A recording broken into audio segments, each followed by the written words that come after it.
Welcome back जी। कामयाबी क्या है इसकी तारीफ़ करना बड़ा मुश्किल है, क्योंकि हर शख्स का नज़रिया कामयाबी हर एक के हवाले से मुख्तलिफ होता है। कहीं दौलत का हुसूल कामयाबी है, कहीं शोहरत और इज़्ज़त, जबकि कहीं बड़े ओहदे का हुसूल कामयाबी होता है। लेकिन ख़वातीन के मामले में आम ख्याल ये है कि औरत की असल कामयाबी उसका जो करियर या उसकी पेशा वराना कामयाबी या उसकी आला तालीम नहीं है, बल्कि उसकी कामयाब अज़दवाजी ज़िंदगी है।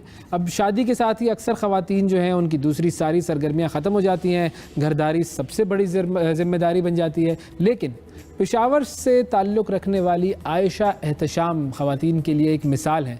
उनकी शादी बहुत जल्दी हो गई थी और उसके बाद उन्होंने शादी के बहुत फ़ौरन ही बाद अपनी कंटिन्यू किया एजुकेशन को, और एजुकेशन उनकी कंटिन्यू करते करते वो अपने आप को CSS के इम्तिहान की तरफ लेकर आई। 2 मरतबा वो फ़ेल हुई और तीसरी मरतबा उन्होंने CSS का इम्तिहान पास किया और अब वो CSS ऑफ़िसर हैं। उनसे हम उनकी इस पूरी जर्नी के हवाले से बात करेंगे, और इसके अलावा हमारे साथ मौजूद हैं सईदा तस्मीरा साहिबा जो कि साइकोलॉजिस्ट हैं, और उनसे हम बात करेंगे कि ये क्या साइकोलॉजी है कि ख़वातीन जो है वो शादी के बाद क्यों काम नहीं कर पाती है। आपका भी इनपुट लेंगे, फ़ोन कॉल्स आप हमें कर सकते हैं, अपनी राय से हमें आगाह कर सकते हैं। हमारा नंबर हमारी जो स्क्रीन है वो उस पर चल रहा है, और आपकी भी कॉल्स के हम मुंतज़िर हैं। अस्सलाम वालेकुम। वालेकुम अस्सलाम। बहुत शुक्रिया, आप दोनों ने वक्त निकाला। सबसे पहले आयशा आपसे शुरुआत करते हैं, अपनी थोड़ी सी जर्नी हमारे नाजरीन के लिए एक्सप्लेन कीजिएगा कि कब आपकी शादी हुई, कब आपने तालीम को गैप लिया, आपने छोड़ी, और उसके कितने अरसे बाद आपने तालीम दोबारा शुरू की और यहाँ तक पहुँची आप। सबसे पहले तो थैंक यू सो मच मुझे प्रोवाइड करने के लिए प्लेटफॉर्म कि मैं अपनी जर्नी एक्सप्लेन कर सकूं। अच्छा, मेरी जर्नी जो है ना वो इसलिए थोड़ी सी इंटरेस्टिंग है कि मेरी फ़ौरन मैट्रिक के बाद ही शादी हो गई थी। सही है। तो यूजुअली ये होता है कि मैट्रिक के बाद लोग जो है एजुकेशन नहीं कंटिन्यू कर पाते, फैमिली कमिटमेंट्स होती हैं, रिस्पॉन्सिबिलिटीज़ होती हैं। लेकिन मैंने अपनी एजुकेशन कंटिन्यू रखी विदाउट एनी ब्रेक। तो मैंने मैट्रिक के मतलब बाद ही अपना FSC किया अलॉन्ग विद किड्स और सब कुछ, क्योंकि इस दौरान मेरा बेटा भी हुआ अब्दुल्ला। और कॉलेज के फ़ौरन बाद मैंने अपना BS किया इंटरनेशनल इस्लामिक यूनिवर्सिटी से अलॉन्ग विद 2 किड्स, क्योंकि जब तक मैं यूनिवर्सिटी में थी तब तक मेरे 2 बच्चे हो चुके थे। I had a daughter as well, Aiza उसका नाम है। तो यूनिवर्सिटी लाइफ मेरी इस तरह से थी कि जो 4 इयर्स मैंने किया है BS फुल मतलब अटेंडेंस के साथ रोज़ाना आना जाना। I have to take both of my children to the day care. अच्छा। उनको वहाँ ड्रॉप करना होता था, then I have to go to join my class. इस दौरान उन दिनों में मेरी जो बेटी थी Aiza, she was 3 months old.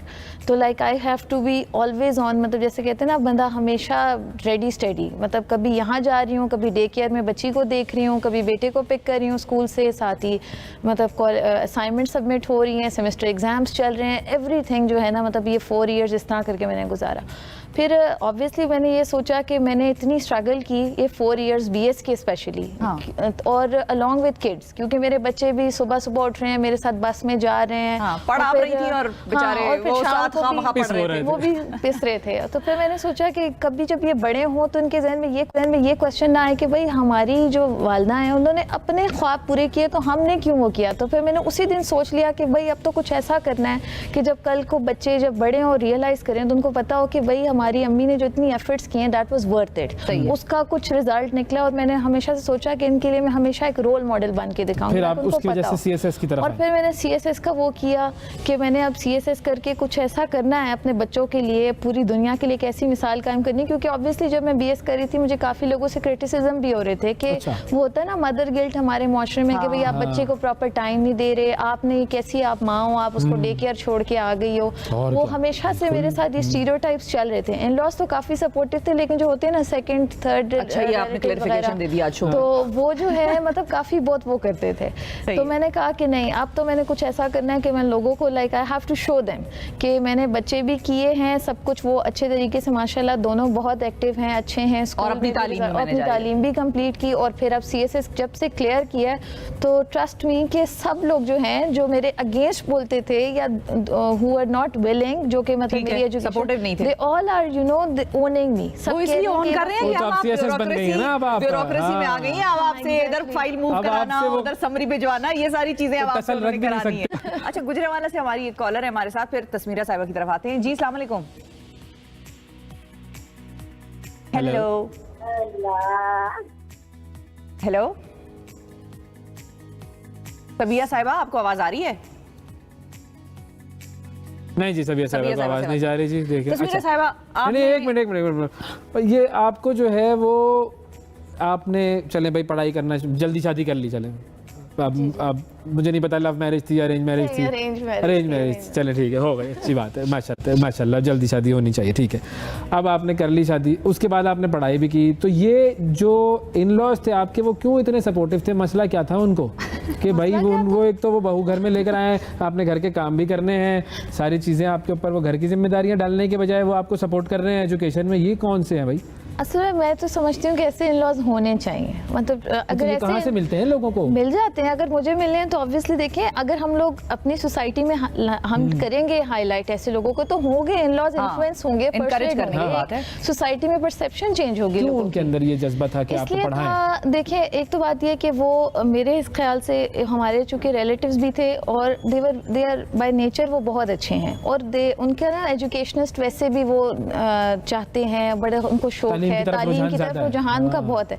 Secondly उनको इस चीज़ का बहुत अच्छी तरीके से इल्म था कि अगर हमारे घर की बहू जो कि हमारी जनरेशन की वालिद मतलब उनकी पेरेंटिंग करेगी, तो इट्स वेरी इंपॉर्टेंट कि वो एजुकेटेड हो। CSS का तो चले उनका नहीं था, लेकिन उनका हमेशा से, मतलब हमेशा हमारे इन-लॉज में जब भी हम बैठते हैं डिनर या कुछ, तो तरबियत पे बड़ी डिस्कशन होती है बच्चों की कि किस तरह इनको ब्रिंग करें इनकी बुक रीडिंग की तरफ। सो देवर मतलब ऑलरेडी उनका माइंड सेट ऑब्वियसली वो सब मतलब मेरे इन-लॉज में तो काफ़ी PhD हैं, मेरी कज़न है, इवन मेरी सिस्टर इन लॉ है, वो अभी PhD करी हैं USA से, तो वो सारा एक माहौल ही उस तरह का था, जिसकी वजह से मेरी भी जो है ना एक वो क्वेस्ट जो थी फॉर नॉलेज वो ख़त्म नहीं हुई। ज़बरदस्त, सही।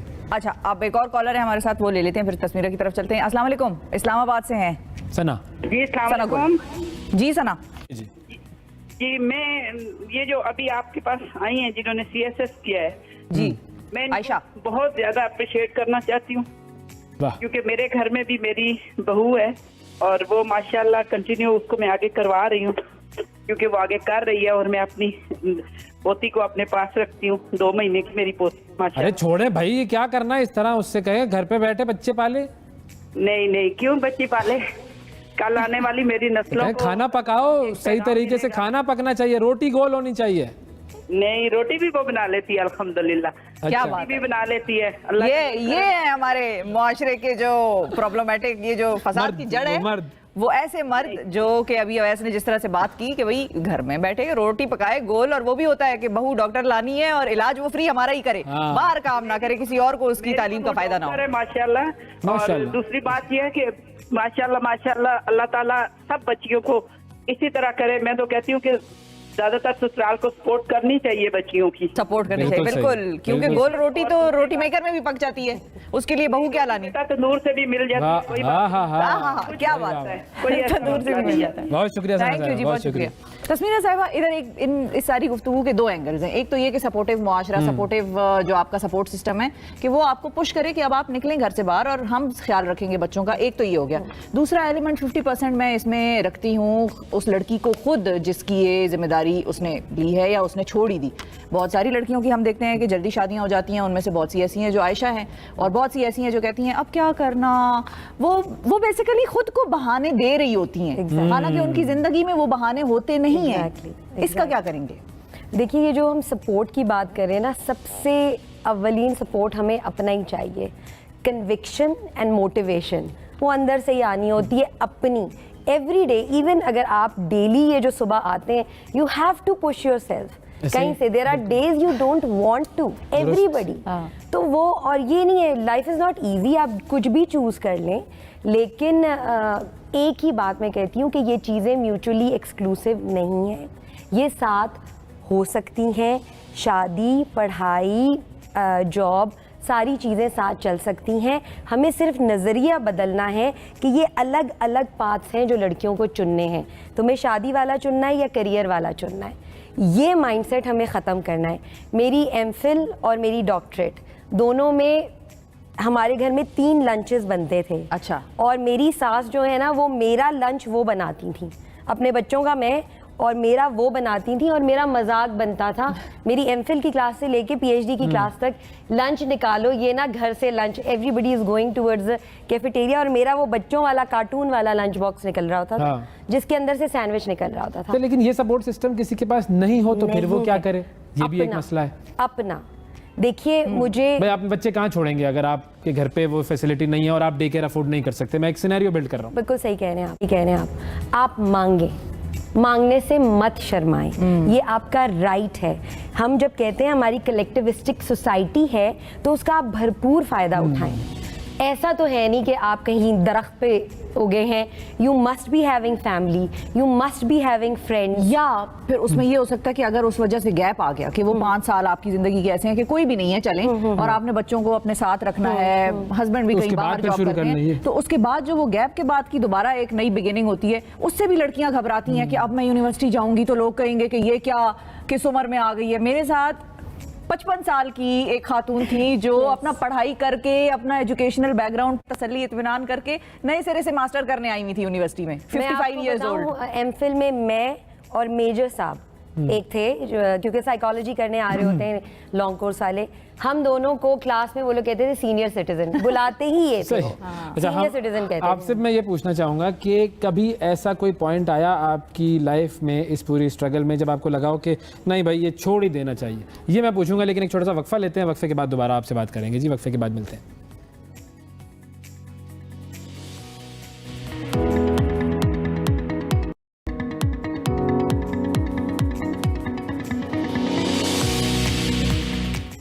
वेलकम बैक जी। खवातीन की शादी के बाद तालीम को कैरी ऑन करने का या बाद में तालीम की तरफ दोबारा वापस आने के सफ़र के हवाले से बात हो रही है। कितना आसान और कितना मुश्किल होता है ये, और कौन आसान और कौन मुश्किल बनाता है इसको, इस पर हम डिस्कशन कर रहे हैं। हमारे साथ इमरान खान साहब हैं लाहौर से। अस्सलाम वालेकुम। अस्सलाम वालेकुम जी इमरान साहब, क्या फरमाएंगे? मैं पहले तो अपनी बेटी आयशा को बहुत मुबारकबाद दूंगा। उसने जो हिम्मत की है वो बहुत कम करती हैं लड़की। आप शादी के बाद की बात कर रही हैं, मैं तो ये कहूँगा कि जो शादी जिनकी नहीं भी होती और जो खुशहाल भी होती हैं वो भी इस तरफ नहीं आती। हमारे यहाँ 51% खवातीन हैं और 49% मर्द हैं। मैंने 18 साल मिडल ईस्ट में गुजारे हैं और मैं ये कहने पे बहुत मुज़िर हूँ कि वहाँ पे हर औरत काम करती है, हर इंडियन खातून काम करती है। मेरी बेटी को जिस खातून ने ए लेवल में केमिस्ट्री की ट्यूशन दी थी, वो आपकी इतला के लिए उसने इंजीनियरिंग की थी और अपने शौक से वो केमिस्ट्री पढ़ाती थी। सही, क्या बात है। हमारी खवातीन के यहाँ हम खवातीन को शौक भी नहीं है पढ़ने पढ़ाने का या नौकरी करने का या मर्द का सहारा बनने का। मेरी माशाल्लाह से अपनी 7 बहनें हैं, उनमें से सिर्फ एक ही बहन ने एजुकेशन की तरफ अपना सफ़र किया। वहाँ पे बच्चियों को पढ़ाती थी एक स्कूल में, बाकी किसी ने कुछ नहीं किया और हम काफ़ी उन पर बहस मुबाहिसा रहता था। लेकिन किस्सा मुख्तसर ये है कि हमारी यहाँ खवातीन को शौक भी नहीं है मर्दों के चाना बचाना चलने का। सही, बहुत इम्पोर्टेंट पॉइंट आपने। तब भी ससुराल सास ससुर अगर आप इजाज़त दें तब भी, अगर माँ बाप साथ दें तब भी थोड़ी सी हडहरामी ज्यादा है हमारी। हाँ होता है ये, कुछ में होता है ये, बिल्कुल अच्छा, सही। बहुत शुक्रिया अदा करेंगे आपका। जो इन्होंने कहा कि मर्द का सहारा बनने की, अब ये मर्द भी से कभी मैंने सुना नहीं है, पहली दफा मैंने अपनी लाइफ में सुना कि मर्द का सहारा होना चाहिए। वैसे ही हम मानते हैं, लेकिन किसी ने ओपनली, मर्द ने भी कभी इस तरह से बात नहीं की है, क्योंकि वो हमारे माशरे में एक उनका भी ईगो और प्राइड वो भी सिलसिला है। अगर आप इजाजत दें मुझे शिफा, तो इन्होंने जो कहा ना खवातीन को शौक नहीं है, क्या ऐसा है? जी ऐसा है, लेकिन शौक क्रिएट किया जाता है। क्रिएट किया जाता है, हम करें क्रिएट। जी बिल्कुल क्रिएट करें। जो आपने देखा होगा खवातीन को उमूमन कि अब आप जैसे देख रहे हैं कि वो एक पॉलिटिकल ओपिनियन रख रही हैं, अब आप देख रहे हैं कि वो हर चीज में पार्टिसिपेट कर रही हैं। ये क्रिएट हुआ है। हाँ। उससे पहले जब आपने उन्हें कुछ एक्सपोजर ही नहीं देना, उनकी थिंकिंग को जो है ना डेवलप किया जाता है। ऐसा ही है, सोचते कैसे ये भी सिखाया जाता मतलब है। बच्चे सोच भी उनकी हम डेवलप करें, फैसिलिटेट भी हम डेवलप करें। हमसे मुराद मर्द नहीं है, हमसे मुराद है माशरा, और उसमें सबसे पहली बात है पेरेंट्स। पेरेंट्स। जिस तरह बच्चा है छोटा, ये मैं डेविल्स एडवोकेट सवालात कर रहा हूँ, ये ना लोग मुझे लोग पकड़ के बुरा भला अंडे कह रहे हो कि मारे ये किस तरह की बातें कर रहा है। जी बिल्कुल, और ऐसा इसमें नहीं है। सबसे अच्छी एग्जांपल आप यही याद रखें कि बच्चा जब छोटा होता है तो वो उसके पास जहाज से अगर बाप ने उसको जहाज ला दिया तो बाप कहते हैं तुमने पायलट बनना है बड़ा होके। अब चाहे उसको पता है पायलट नहीं है, कौन है, फौजी है, कौन है, वो पायलट बन रहा होता है। बिल्कुल। बच्ची के साथ क्या करते हैं, किचन में आ जाओ, रोटी अब पकाने का ठीक है, वो एक इंपॉर्टेंट चीज है, खाएंगे नहीं तो रहेंगे कैसे, लेकिन ये है कि वो जहां पर आप बच्चे को बचपन से लगा देंगे, आप बच्ची को भी जहाज ला के दे सकते हैं और उसको भी कह सकते हैं क्या बच्ची ने पायलट बनना है तो वो भी पायलट बनना जाएगी। फिर आपकी स्टोरी में कहाँ कहाँ ऐसे मोमेंट थे जहाँ आपको लगा कि बस छोड़ दो भाई, बहुत हो गया है, खासतौर पर वो जो आप CSS में 2 मरतबा फेल हुई, मतलब ठीक है 2 मरतबा फेल हो गई, बस भी कर दें। हाँ नहीं, लेकिन असल में ना बात ये है कि मुझे लगा एक पॉइंट ऐसा आया क्योंकि बहुत टफ हो गया था मेरे लिए, और जब इतनी मेहनत के बावजूद आधी आधी रात को पढ़ना, मतलब मैं 12 बजे के बाद पढ़ती थी और सुबह फजर के वक्त I used to sleep for 1 hour only, और फिर वही बच्चों को स्कूल छोड़ना और सब कुछ, और उसके बाद भी जब मुझे पास रिजल्ट ही नहीं आया तो मैं बहुत डिसहार्ट हुई। मतलब एक ऐसा टाइम भी आया, मेरी अम्मी जो कि मुझे हमेशा से सपोर्ट करती थी और हमेशा से पुश करती थी, उन्होंने मुझे कहा कि नहीं आयशा इसको रहने दो। आई थिंक कि ये इस कैपेसिटी में, मतलब जो तुम्हारे सर्कमस्टांसेस हैं फैमिली के साथ, शायद ये प्रैक्टिकली जैसा सोच के पंगा उन्होंने कहा कि नहीं हो सकता शायद। लेकिन जो मेरे हस्बैंड है, मतलब आई मस्ट से कि ये जो यहाँ तक मैं पहुंची हूँ ना CSS में स्पेशली, वो उन्हीं की वजह से। आपकी फीस कौन देता था? गुड। मेरा हस्बैंड ऑब्वियसली, लेकिन ही वाज और क्या क्या करते थे, जरा एक मिसाली हस्बैंड का खाका तो खींच कर बताएं ना कि मेरे हस्बैंड जो हैं, मतलब माशाल्लाह he was always there for me. जब मुझे लोग कहते थे ना कि ये तुम ना करो, ये मतलब पंगा तुम्हारे हिसाब का नहीं है, नहीं लेना तुमने, मेरे हस्बैंड मुझे कहते थे कि ये तुम करोगी और I trust in you, you will do it, क्योंकि ये जिस तरह की तुम, हमेशा उन्होंने मुझे अप्रिशिएट करते। जब मैं डिस्करेज होती वो मुझे कहते हैं नहीं तुम तो इतनी कैपेबल हो, तुम इतनी ब्राइट हो, you are such a bright student, तुम तो हमेशा से मतलब बुक्स पढ़ती हो, जब तुम शादी के बाद पढ़ सकती हो तुम CSS नहीं कर सकती आयशा, व्हाई नॉट। और हमेशा एग्जाम्स में, ड्यूरिंग एग्जाम्स आपको पता है एंजाइटी, तो इतना गुस्सा आता है कभी कभी तो आप बच्चों पे ही निकाल देते हो। ही वाज ऑलवेज कि नहीं कोई बात नहीं है, निकालो, कोई मसला नहीं, बच्चों पे ना निकाला, उन पे निकाला, बहुत बार निकाला उन्होंने। अपनी मतलब छुट्टियां सैक्रिफाइस की मेरे लिए, बच्चों का ख्याल करना। मतलब सुबह मैं जाती होती थी पेपर्स देने के लिए एकेडमी में, मॉक एग्जाम्स जैसे 9 to 5, मतलब मैं सारा दिन घर से बाहर। उन्हें ये फायदा नजर आ रहा होगा, CSS कर लेंगी तो एक तो तनख्वाह भी होगी, फैसिलिटीज होगी, ये इस चक्कर में किया होगा उन्होंने। थी तो अनसर्टेनिटी ना, मतलब आप थी दोबारा फेल हो जाती।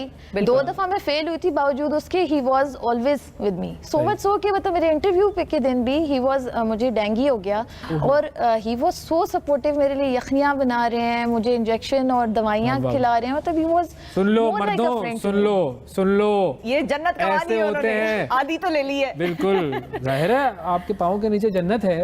नहीं ऑब्वियसली फिर आपके लिए ऐसे पार्टनर के लिए रिस्पेक्ट भी हो जाती है, और जैसे ही कह रहे थे कॉलर अभी जो थे हमारे साथ, कि आपका फिर दिल में होता है कि भाई I have to be with him, जब उन्होंने मुझे इतना मुश्किल टाइम में सपोर्ट किया है। एक कॉलर है, हम जरा उनसे भी बात कर लेते हैं, फिर आखिरी एक सवाल मेरे जहन में जो है वो करते हैं। जी अस्सलाम वालेकुम। वालेकुम सलाम, क्या हाल है जनाब? जी वाजिद भाई, कराची से बात कर रहे हैं। जी सर, मैं कराची से बात कर रहा हूँ। जी फरमाइए। हेलो जी आवाज आ रही है सर हमें। सर ये मैं तो यहाँ मेरी रहायश गुलशन इकबाल में, मैं रेलवे पुलिस में कराची कैंट पे हूँ, जिना हॉस्पिटल के पास। तो बेसिक हमारा ताल्लुक रहीमर खान से है, ठीक है जनाब। तो गुजारिश है कि मेरी सिस्टर थी सन 2000 में जो है, वो तो वैसे पढ़ी लिखी थी, बड़ी काबिल थी, माशरे में बहुत ही अच्छी थी। जी। फिर उसको कोई ऐसी बीमारी हुई, हम यहाँ से ट्रीटमेंट जिना हॉस्पिटल से डॉक्टर गनी साहब से, महर नफ्सियात से, इनसे कराते रहे, फिर प्राइवेट इनका कोई क्लिनिक था, फिर कलेक्शन वगैरह उनसे भी ट्रीटमेंट कराते रहे। अब हमारी सिस्टर जो है, उनकी फाइलें वगैरह डॉक्यूमेंट्स जो हमारे से लॉस हो गया, हम परेशान रहे, ये वो, उसमें कोई पैदाइशी फॉल्ट नहीं था, कोई कुछ नहीं था, पता नहीं क्या मसला हुआ है। तो बुनियादी चीज ये है, गुजारिश आपसे कि उनको जो है हम ट्रीटमेंट कराना चाहते हैं। आप वो हमारे से कोई चीज खाती भी नहीं, अगर उनको देती है तो वो सालन बीच में हांडी में डाल के, अच्छा ठीक है, कि मेरे से धोखा नहीं कर लें, ठीक है। तो हमारे से कोई एतबार नहीं कहती, ना हम उसको लेके आके बगैर नशा दिए, बगैर बेहोश करे। आप एक काम कीजिए, आप हमारी टीम को अपना कांटेक्ट दीजिए, हम फिर आपसे रब्ता करके जो है वो आपसे जो है वो मजीद डिटेल इसकी लेते हैं, आपको कनेक्ट करते हैं कहीं से। ठीक है जी, ठीक है, थैंक यू, बहुत शुक्रिया वाजिद साहब। अच्छा, जल्दी शादी होना क्या ये फ़ायदेमंद है या नुकसानदेह है, या इसकी वजह से कभी होता है कि नहीं हमारी तो जल्दी शादी हो गई, अब तो हमारी ज़िंदगी बर्बाद हो गई है? किसी चीज़ का टाइम मत मुतय्यन करें। मैं हमेशा एक बात कहती हूँ, जैसे आई एम बॉर्न इन 1980, लेकिन कब वो ख़त्म होगा मुझे नहीं पता। ना आप ये डेट दे सकते हैं ना मैं दे Ending तो सकती अल्लाह ताला हूँ। को इसलिए आप बता नहीं सकते कि आप अपनी ज़िंदगी में कहाँ पे हैं। ये जो कहते हैं ना mid life this and that, मुझे क्या पता मेरी मिड लाइफ है या नहीं है। 100 साल जीना हो तो मैं अभी मिड लाइफ में नहीं पहुंची हूँ, लेकिन अगर 60 तो मैं मिड लाइफ से आगे जा चुकी हूँ। तो कर लो जो जल्दी। आपका जो टाइमिंग आपके लिए है, इस चीज़ को निकाल दीजिए, इस चीज़ को निकाल दीजिए। हाँ, विद सर्टन थिंग्स जैसे CSS के लिए एक एज लिमिट है, आपने तब तक देना है। एक चीज़ को क्लियर रखिए कि you have to do something, लगे रहिए, प्रोसेस में रहिए, रिजल्ट ओरिएंटेशन छोड़ दीजिए। 2 दफ़ा फेल हुई इन्हें तो नहीं पता था। सो ये जल्दी शादी हो रही है या जल्दी तालीम हो रही है या जल्दी जॉब हो रही है, लगे रहिए मतलब क्लैरिटी ऑफ वैल्यूज के आपकी साथ। जल्दी शादी आपकी तालीम की रास्ते में तो नहीं आई ना? नहीं आई, बिल्कुल मैंने उसको आने ही नहीं दिया ना। जैसे ये कह रही है, ये इट्स ऑन यू। स्ट्रगल करना, आपकी अंदर से क्या मोटिवेशन आती है, आप खुद क्या अपने आप को कहाँ देखना चाहते हो। आइदर आप मतलब चाहते हो कि आपकी आइडेंटिटी बने। जैसे मेरा शादी तो हो गई थी, मेरी बच्चे भी थे, मुझे क्या जरूरत थी। मुझे यूनिवर्सिटी में सारी स्टूडेंट्स कहती थी यार तुम ऐसे ही आ गई हो, बच्चे हैं, इतना अच्छा हस्बैंड है, हैंडसम, बस गाड़ी घर सब कुछ तो है, क्यों पढ़ी हो। तो मेरा हमेशा से था कि नहीं, मैंने अपनी एक आइडेंटिटी बनानी है, क्योंकि वो मेरे अंदर से था। और दूसरा ये कि आपकी जो पेरेंट्स होते हैं, जैसे मेरी मदर जो थी, वो हमेशा मेरे आगे एक रोल मॉडल थी। घर भी कर रही हैं, बिजनेस भी कर रही है, शी वॉज ऑलवेज मतलब रोल मॉडल, आइडियल थी। तो जब मैं सोचती थी कि भाई जब मेरी मदर ऐसी है तो मैं कॉमन सी लड़की बन जाऊँ और बस घर तक ही रहूँ, नहीं, मैंने अपनी एक आइडेंटिटी बनानी है। बिल्कुल, तो ये हमारी जो एक्ट्रेस समीना सेबाई हैं, आई एम रियली अप्रिशिएटिव। इस एज में उन्होंने शादी हाँ, की है, बड़ा जबरदस्त, post divorce, post raising her kids बिल्कुल। And everything. इसकी कोई एज नहीं होती। हाँ। नहीं होती है जी। आपकी ज़िंदगी, आप फैसले उसके लेंगे जो आपके लिए फ़ायदेमंद है, जो आपको तस्कीन और जो कहते हैं पीस ऑफ माइंड पहुंचा रहा है, वो काम आपने करना है। और उसमें आइडेंटिटी बनाना और तालीम और शोबों में आगे निकलना, ये भी उसकी एक कड़ी है जो हमारी अच्छी ज़िंदगी से जुड़ती है। बहुत शुक्रिया अदा करेंगे सैयदा तस्मीरा, आपने वक्त निकाला। आयशा, बहुत शुक्रिया, ऑल द बेस्ट। और हमारा कोई काम हो तो फिर दफ्तर आएंगे हम आपके। है ना, हमने आपका इंटरव्यू लिया है, हम बताएंगे आपको। एक वक्फा लेते हैं नाजरीन, वक्फे के बाद दोबारा हाजिर होते हैं। Stay with us.